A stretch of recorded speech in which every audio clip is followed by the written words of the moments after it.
आज मैं ऐसी कहानी सुनाने जा रही हूँ जो शायद आपके साथ भी कभी हो चुका हो। क्या आप मान सकते हो, कोई एक टीचर जिसको अपने बच्चे यानी कि अपने स्कूल के बच्चे, अपनी क्लास के बच्चे अच्छे नहीं लगते हों। तो एक टीचर ऐसी थी जिसको अपनी क्लास में एक बच्चा अच्छा नहीं लगता था। पहले तो उस टीचर ने ये जानने की कोशिश ही नहीं की कि उस बच्चे की प्रॉब्लम क्या है, पर जब धीरे धीरे उसे पता चला तो उस टीचर ने उस बच्चे के लिए जो किया वो आप इस कहानी के माध्यम से जानिए। तो ये कहानी है एक टीचर की जिसका नाम है दिव्या और बच्चे का नाम है राजू। दिव्या मैडम 5वीं क्लास की टीचर थी। वो जब भी क्लास में एंटर करती थी तो बच्चों को आई लव यू ऑल कहकर पुकारती थी, पर उस टीचर को ये पता था कि असल में वो ये सच नहीं बोल रही है, क्योंकि उनमें से उसे एक बच्चा बिल्कुल भी अच्छा नहीं लगता था। उन्हें वो फूटी आंख तक नहीं भाती। राजू के बाल हमेशा बिखरे होते थे, कपड़े मैले, उसकी यूनिफॉर्म मैली होती थी और कभी भी वो अपने हाथ साफ करके अपने नेल्स काट के नहीं आता था और जब टीचर ने कुछ पूछना तो वो उसका जवाब ही नहीं देता था। जब दिव्या मैडम उससे कुछ भी सवाल पूछती थी तो राजू चुपचाप क्लास में खड़ा हो जाता था और सभी बच्चे उसकी तरफ देखते थे और हंसते थे। पर राजू को इन चीजों से कोई फर्क नहीं पड़ता था। उसने कभी भी टीचर का बुरा नहीं माना। बच्चे जब हंसते थे तो उसने बुरा नहीं माना। ये सब देखकर टीचर को उसके ऊपर और गुस्सा आता था। उसको गुस्सा आता था, ये कैसा लड़का है, इस पे किसी चीज का असर ही नहीं होता। फिर क्या हुआ, फर्स्ट टर्म सेशन आया। सभी बच्चों के बहुत अच्छे मार्क्स आए, पर राजू की रिपोर्ट वैसी की वैसी, यानी कि राजू के नंबर सबसे कम आए। टीचर ने रिपोर्ट कार्ड बनाए। रिपोर्ट कार्ड में लिखने लायक कुछ था ही नहीं। टीचर ने लिख दिया, राजू एक निहायती निकम्मा लड़का है और वो क्लास में बिल्कुल भी ध्यान नहीं देता है। जब ये रिपोर्ट कार्ड हेडमास्टर के पास जाते हैं तो हेडमास्टर चेक करते हैं राजू का रिपोर्ट कार्ड। उसमें जो टीचर ने लिखा होता है, पहले तो हेडमास्टर को बहुत ही गुस्सा आता है। वो टीचर को अपने ऑफिस में बुलाते हैं और कहते हैं, मैडम देखिए ये आपने क्या लिखा है।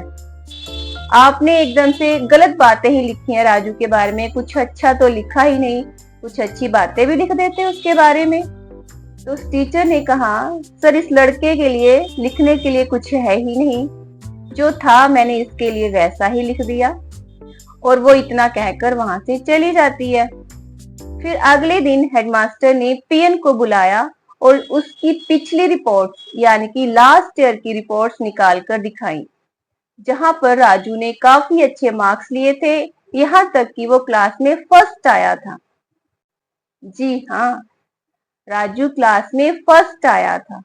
राजू की रिपोर्ट कार्ड में लास्ट ईयर की टीचर ने लिखा था, राजू की माँ बीमार है, राजू अपनी पढ़ाई से पीछे हट रहा है। जब उन्होंने वो रिपोर्ट कार्ड देखे तो उसकी आंखों में आंसू आ गए। उन्होंने देखा राजू तो बहुत ही इंटेलिजेंट बच्चा है, तो फिर क्या वजह हो सकती है कि अब इस साल राजू इतने कम मार्क्स लेके आया है। उसने उसके लास्ट ईयर के, थर्ड क्लास के, सेकंड क्लास के सारे रिपोर्ट कार्ड देखे तो सभी में उसकी प्रोग्रेस काफी अच्छी थी। फिर टीचर को अपने आप पे बहुत ही गुस्सा आया और उसने ये सोचा कि काश मैंने पहले जानने की कोशिश की होती।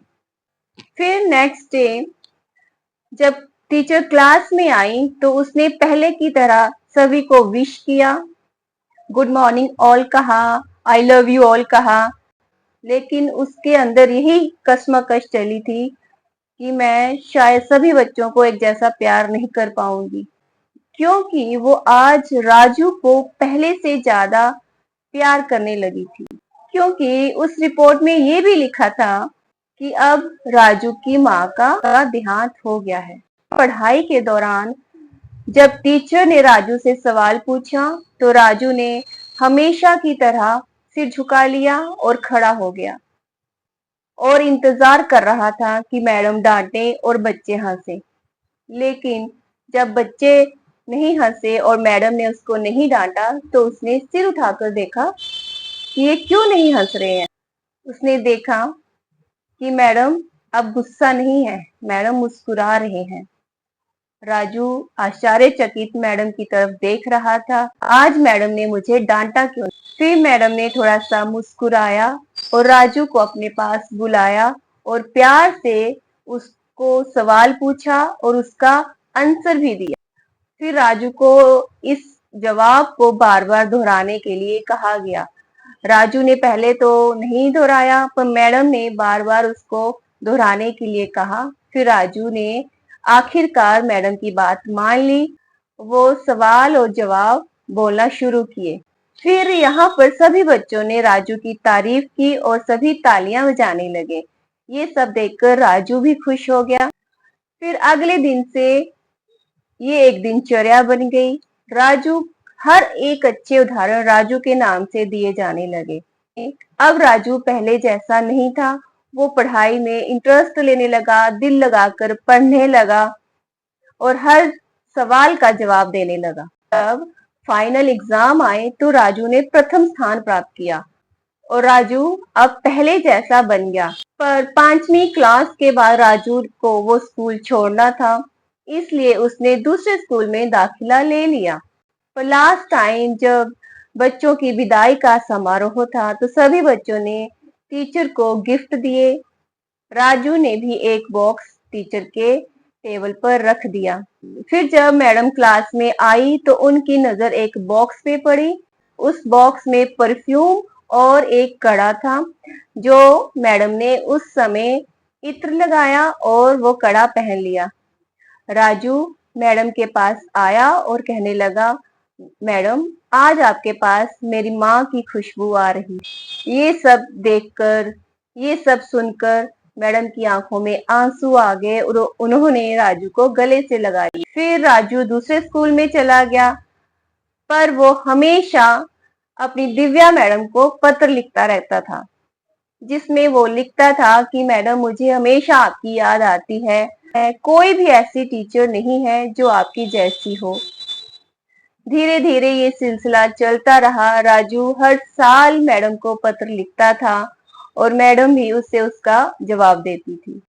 फिर कुछ समय बाद पत्र लिखने का सिलसिला भी बंद हो गया। मैडम भी रिटायर हो गई। फिर कुछ सालों बाद मैडम को एक पत्र और आया जिसमें लिखा था, कुछ दिनों बाद मैडम मेरी शादी है तो आपको मेरी शादी में जरूर आना है। तो मैडम भी अपने आप को रोक नहीं पाई और राजू के शहर शादी के लिए चल पड़ी। शादी के दौरान मैडम को पहुंचने में थोड़ा देर हो गई, पर मैडम ने सोचा कि अब तो शायद पूरा फंक्शन खत्म हो गया होगा। लेकिन मैडम क्या जानते थे कि वहां पर सभी उनका इंतजार कर रहे थे, यहाँ तक कि पंडित जी भी उनका इंतजार कर रहे थे। पर राजू अभी भी गेट के पास मैडम के लिए खड़ा था, उनका इंतजार करने के लिए खड़ा था। फिर जैसे ही मैडम आती है, राजू ने अपनी मैडम को गले लगाया और उनको अंदर ले गए।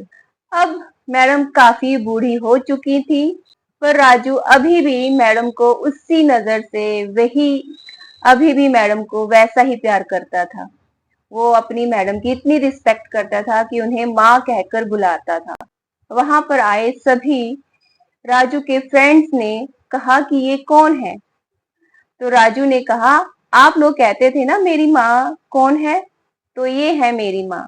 ये सब देखकर मैडम की आंखों में आंसू आ गए और उन्होंने दूल्हा दुल्हन को अपने गले से लगा लिया, उन्हें आशीर्वाद दिया। हम सभी का ये कर्तव्य बनता है, स्पेशली स्कूल में हर टीचर का ये कर्तव्य बनता है कि वो उन मासूम बच्चों को जो मुरझा गए हैं उनकी तरफ ध्यान दें, उनकी मदद करें, उनको समझने की कोशिश करें कि ये बच्चा क्यों है ऐसा, ये गुमसुम क्यों बैठा है, ये किसी सवाल का जवाब क्यों नहीं दे रहा है। ये सब जानना एक टीचर का कर्तव्य बनता है। अगर आपको मेरी ये कहानी अच्छी लगी, आपके दिल को छू जाती है, तो मेरे चैनल को लाइक करें, शेयर करें और सब्सक्राइब करें। धन्यवाद।